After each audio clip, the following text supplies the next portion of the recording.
come in, sirs? Please come. Good afternoon, sirs. Please sit down.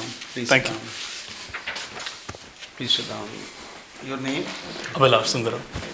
Sorry, Mr. Abhilash, you have to wait a little for us. Okay, please tell us about yourself. So my name is Abhilash Sundaram. I was born and brought up in Bahadurgarh city, Jhajjar district. And sir, I did my schooling there, and from there on, I went to Hindu College for doing my BSc Physics Honours undergrad. And so since then, after my graduation, I've been preparing for UPSC exam. How is your name Sundaram? This is a South Indian name. So there's a short story behind it. My nickname at home is Shivam, and my father, fond of classical music, inspired from the melody Satyam Shivam Sundaram. I was named Abhilash Sundaram. Oh, I see. That is why it is. Okay. So So tell me that you are a defense expert, as I've seen. Tell us about defense exports. Which items to which countries and how much was the value we have exported in the last financial year? In this financial year, how much so far and what is the plan?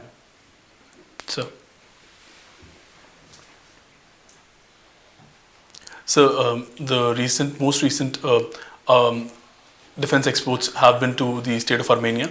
The deal's value has not been disclosed as of yet, but it has been alleged that it's about $800 million, 6,000 crore rupees. And the defense item which was exported was Akash, surface-to-air missile system. And apart from that, sir, BrahMos missile system was also exported to Philippines, which was valued at about $370 million, something roundly about that. And so apart from that, various other equipments were also exported to Armenia, such as ATAC system and Swathi radar systems and some loitering munition systems. So these are some of the exports that are coming to my mind right now. Please describe to us the internal security situation of India, please.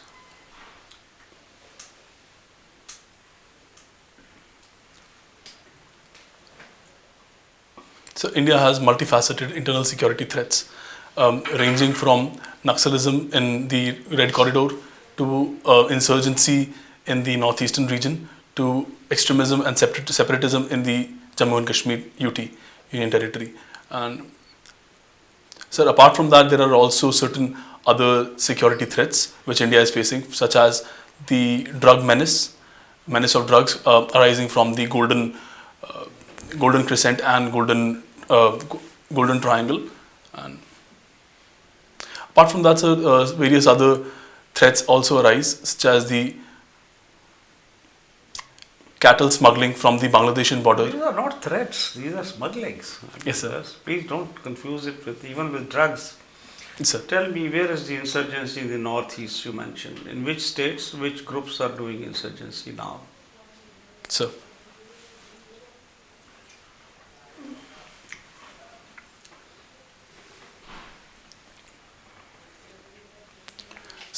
in the state of Assam, we have ULFA, and in the no insurgency there. ULFA is dormant. But it's still present, sir. It might be dormant. But there's no insurgency. Sir. Insurgency means what? You know the meaning of it. There's large-scale violence going on Yes, all sir. the time against Yes, the sir. state. Yes, sir. Assam is peaceful. So Where else?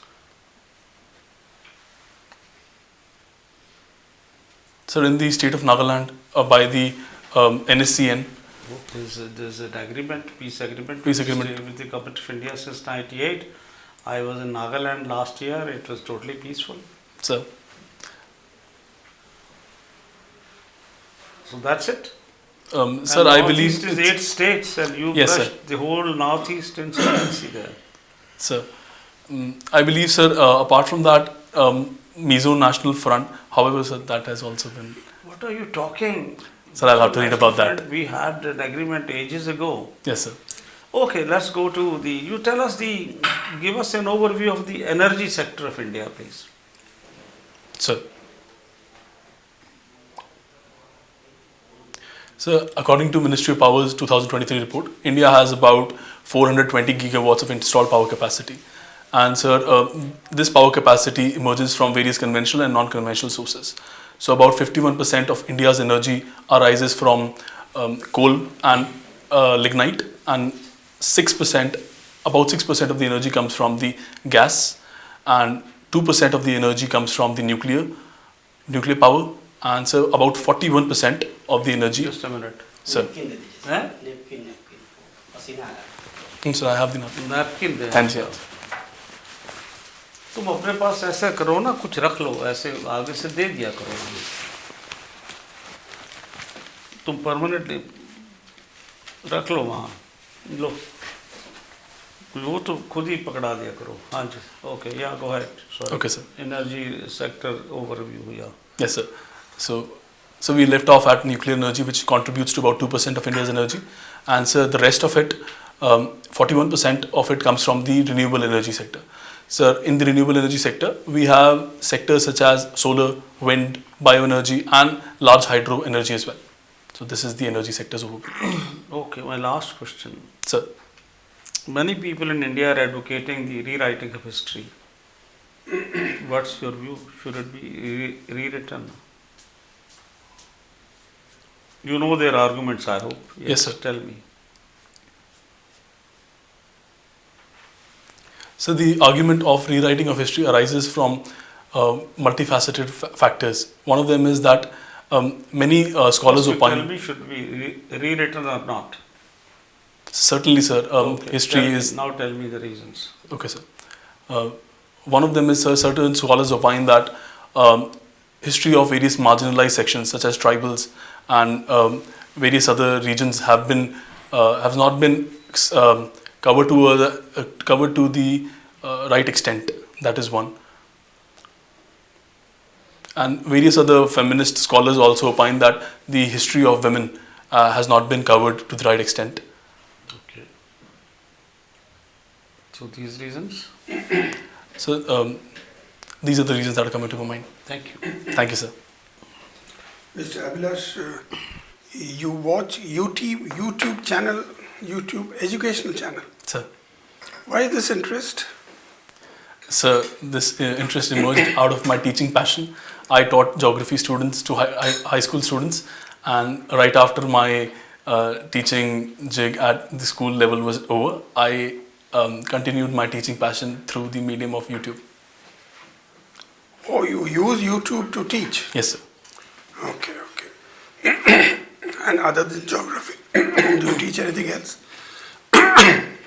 Sir, apart from geography, I teach various current affairs development related to geography and certain subjects related to UPSC. Okay. Sir. Your father is also a principal? Yes, sir. Retired or still? He's still working. Which at what school? School or college? It's a school, sir. Triveni Memorial Senior Secondary School. Senior secondary school. So father and son both into teaching. Sir. Why not such a career for you? Sir, it was him only who nudged me into the teaching profession. So because teaching, so it was him only who nudged me in this profession, and You have the gift of the gap. Yes, sir. So that's important for a teacher and a professor. Yes, sir. Why didn't you take this up as a profession?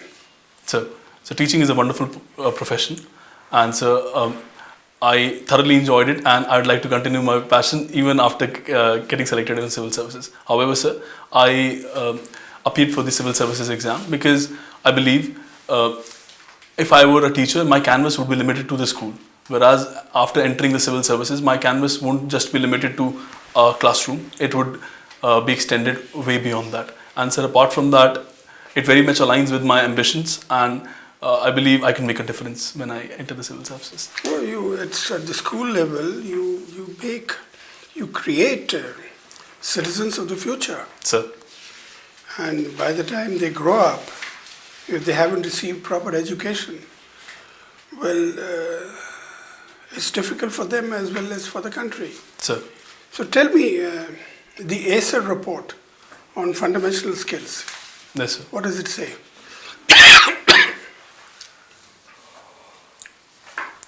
Sir, ASR report was recently published by the NGO Pratham Foundation Now Research. tell us about the fundamental skills, which students don't have. Yes, sir.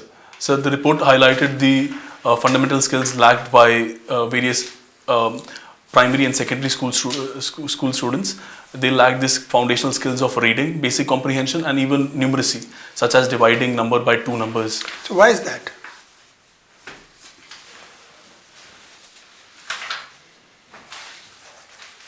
That has arisen because this has arisen because of a lot of factors. One Obviously, of the them would be quality of education is very poor. yes, sir. Why is that? So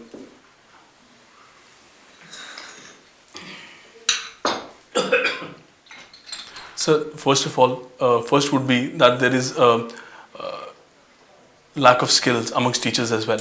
And apart from that, sir, there is also inaccessibility of good quality books with students. Apart from that, sir, there is also double burden of work on the students themselves in the agrarian societies, as especially. For instance, for girls, there is a double burden of work in home, and for boys, there is a double burden of work in the fields.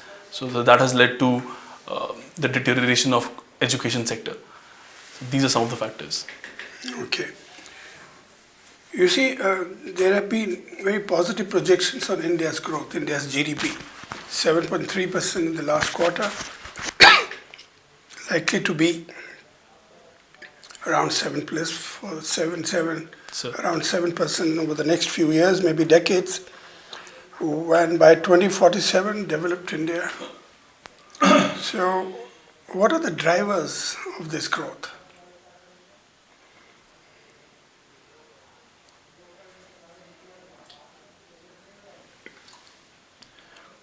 so if we look at sectorally, one of the primary drivers of India's GDP growth has been the service sector, which has consistently grown at more than 8-9% of compounded annual growth rate. Just mention the drivers. Okay, sir. Service sector 1. So in the recent years, the manufacturing sector has also picked up, and in the financial year 23 itself, the financial manufacturing sector grew at more than 9 to 10% of CAGR. So that led to pick up in the Indian economy's growth rate. Apart from that, sir, the third would be the untapped potential, which is the agriculture sector, which still is untapped, and so that's about that. That's it. These three sectors will take India to 2047, a developed country.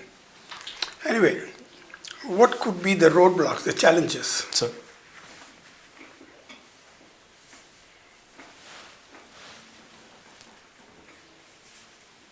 So, some of the roadblocks in the India's growth story could be one, that faltering investment levels. What has been seen in the financial year 22 and 23, the FDI received by India was stagnated at around $84 billion. Apart from that, the second factor which could pose a hindrance to Indians' inclusive growth could be regional disparity between West and the East. West, Northwestern India, Western global India. West, or No, sir. Within India, Indian Western West. India and the Eastern India. States such as Bihar, UP, Eastern UP, and Jharkhand, Chhattisgarh, their economies has lagged behind. Apart from that, sir, certain structural reforms which have not yet been taken place, they could also pose a risk, such as labor law reforms and agrarian reforms. Okay, thank you. Thank you, sir. Okay, Mr. Abhilash, Sir. tell us something about the latest development in Pakistan. Some recent development, last few days.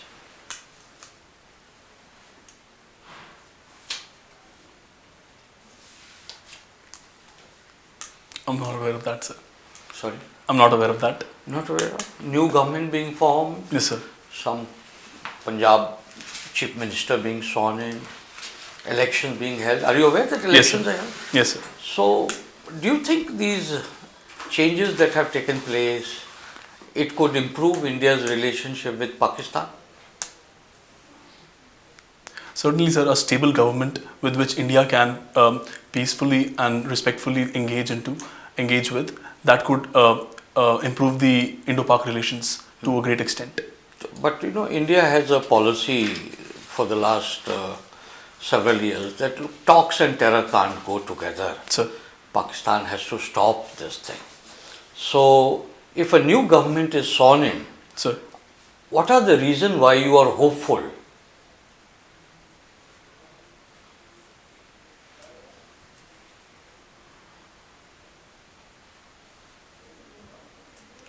All right, let's move to another. I'll have to read about that, sir. Now, you know, some talks are going on in Abu Dhabi, WTO talks. Yes, sir. Are you aware? Yes, sir. I'm aware that a ministerial conference has started. Ministerial conference, very good. 13th ministerial conference. So tell me, what are the challenges in front of this ministerial conference?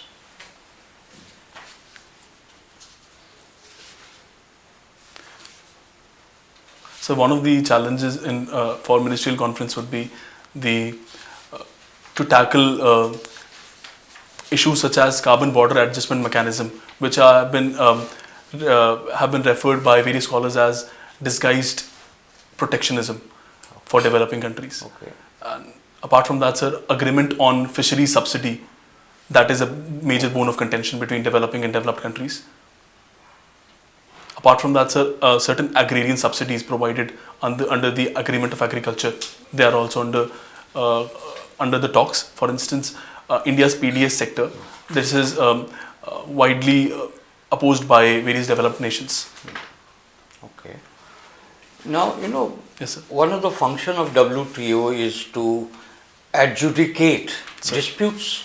Sir, So do you think fine-tuning the adjudication process is a major challenge there? Are you aware of the problems related to this? yes, sir. You are aware? Tell us something on that. So, WTO's dispute settlement mechanism has been stalled because of the lack of judges appointment by US government, and so because of this, various judgments have not been adjudicated. So that's that. Okay. Now, last question I'll ask you. This India, Middle East, European Union economic corridor, Yes, sir. what are the challenges for its implementation?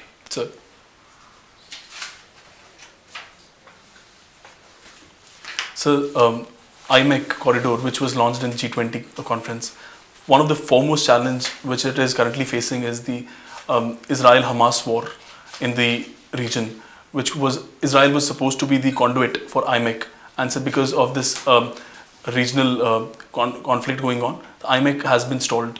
So why do you think it will be a challenge? Why do you think the Israel-Hamas war will be a challenge to IMEC?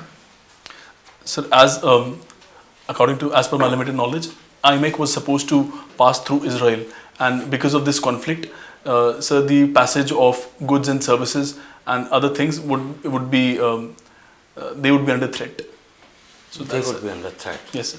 All right. So what will be the what will be the route from here for the goods and going there to?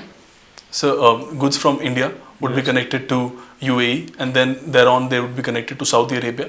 And Saudi Arabia, but there are no borders, and even if they are, Saudi Arabia, it doesn't have borders with Israel.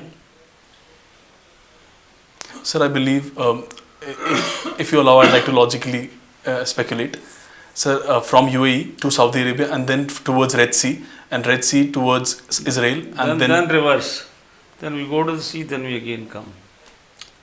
You have no idea really. Sorry. I'll have to read about no that. idea of borders. Yes. Okay. All right. Sorry. Thank you. Thank you. Thank you, sir.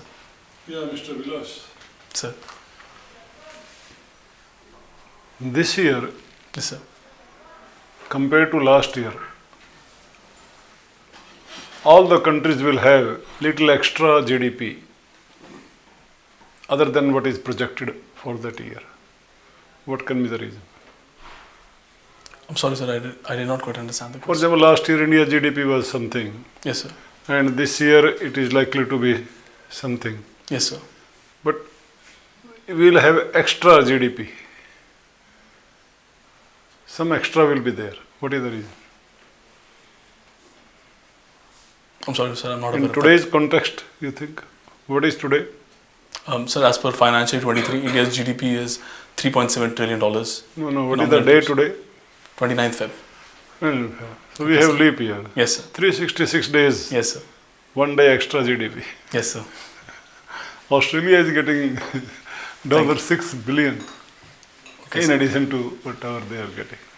Thank you for the information, Anyhow. sir. Because you happen to be here on that day. Describe geography of Haryana in brief. Okay, sir. So Haryana has about four physiographic regions. One would be the fertile plains of Yamuna and Ghaggar. Other would be the sandy plains in the southwestern Haryana in the districts of Sirsa, Mahendragarh and contiguous districts. Apart from that, sir, third would be the Aravalli chains in the southern Haryana, and the fourth physiographic region is the Shivaliks in the north and northeastern Haryana. Okay, Yes, sir. that's all. So these are the four physiographic regions. I asked geography of Haryana. Okay, sir. Apart from that, Haryana has an area of 44,212 square kilometers.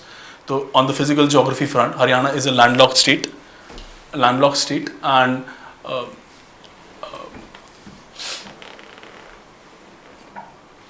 it has borders with Punjab, UP, Rajasthan. And sir, moving on to the human geography aspect of Haryana. Haryana has an economic size of about $140 billion as per financial year 24, and per capita income of $4,700. And sir, it also has the literacy rate of 75% as per 2011 census. So these are some of the points that come to my mind. Okay, tell me what is LIGO? So LIGO essentially stands for Laser Interferometer Gravitational Observatory Project. So the LIGO project was launched by USA to detect the gravitational waves. And What is the significance of detecting the gravitational wave?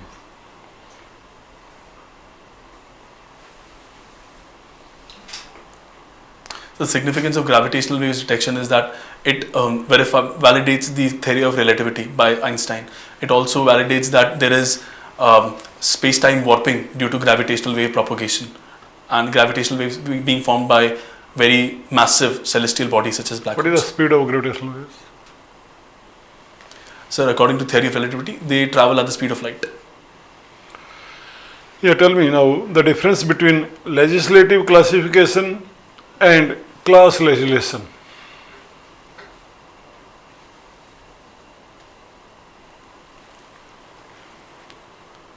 Sir, although I'm not aware, if you allow, I'd like to state what I'm thinking. No. Okay, sir. Don't guess there also. Okay, sir. What are the ecological services provided by the forests?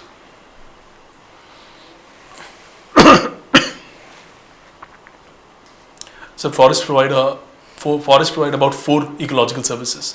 One would be the provisioning services in the form of clean water, clean air. Apart from that, sir, second would be cultural services in the form of sacred groves to tribals, and recreation in the form of ecotourism. And third would be, sir, regulating services, regulating the air quality, regulating soil. So I'm not able to recall the fourth service. Okay. So, Tell me, in brief, what is the culture of Haryana? Describe culture of Haryana. Geography you have described. yes, sir.